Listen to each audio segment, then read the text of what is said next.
이를 해결하기 위한 방법도 역시 였습니다. 안녕하세요, PM펍입니다. 역사는 반복됩니다. 어제의 일들이 오늘 내일 다시 일어날 수 있다는 말입니다. 그러니 어제의 기회를 놓쳤다고 절대로 절망하지 마세요. 어제 지나간 기회는 제대로 이해하고 있기만 하면 됩니다. 그러면 오늘 내일 또 다시 찾아올 기회들을 절대 다시 놓칠 일은 없습니다. 부자들은 누구보다 이 점을 잘 알고 있습니다. 그들은 언제나 과거에 놓친 기회와 실패한 일들을 공부하고 교훈을 얻습니다.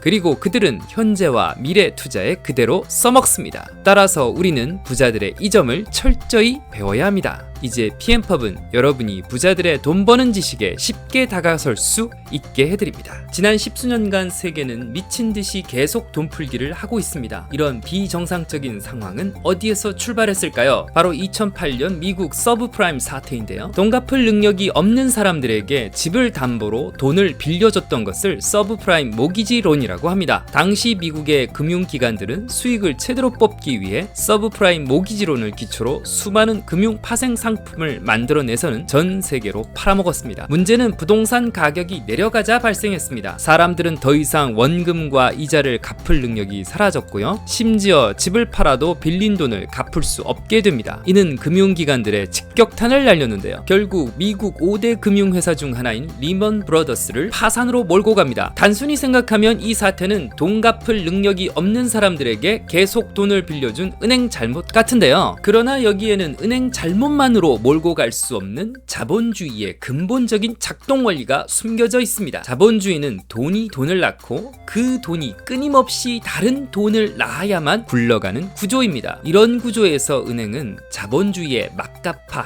행동대장이고요. 은행은 대출을 통해 끊임없이 돈이 돈을 낳게 하면서 자본주의를 목숨 바쳐 지킵니다. 당시 미국은 돈이 넘쳐나는 인플레이션 상황이었고요. 시중에 돈이 넘쳐나니 신용 높은 사람들은 은행에서 대출 받을 필요가 없었습니다.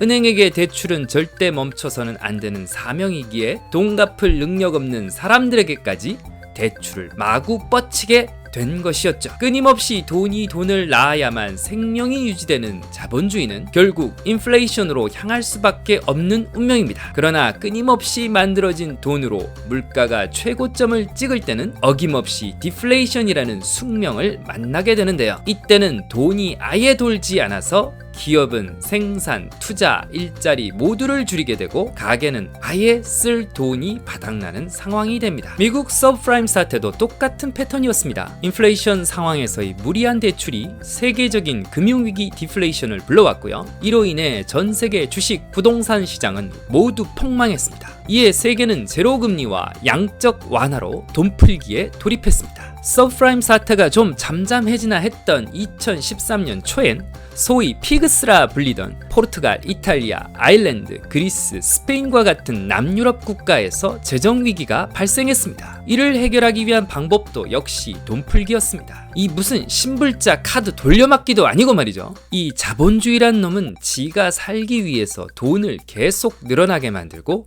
제어장치도 없어서 이것이 결국 폭발하면 이젠 돈이 안 돌아서 모두를 절망에 빠뜨려 버립니다. 이때 또 자본주의가 구원자처럼 멋지게 짠 하고 나타나서 꺼내드는 카드가 바로 자신의 생명줄인 돈풀기인 것이죠. 이 패턴이 지금의 비정상적인 미친 세상을 만든 겁니다. 그리고 여러분이 반드시 아셔야 할 이 미친 세상을 만들어낸 숨은 공로자가 또 있는데요. 다음 시간에 계속해서 말씀드리겠습니다. 지금까지 PM펍이었습니다. 여러분의 구독과 좋아요는 PM펍에게 정말 큰 힘이 됩니다. 시청해주셔서 정말 감사드립니다.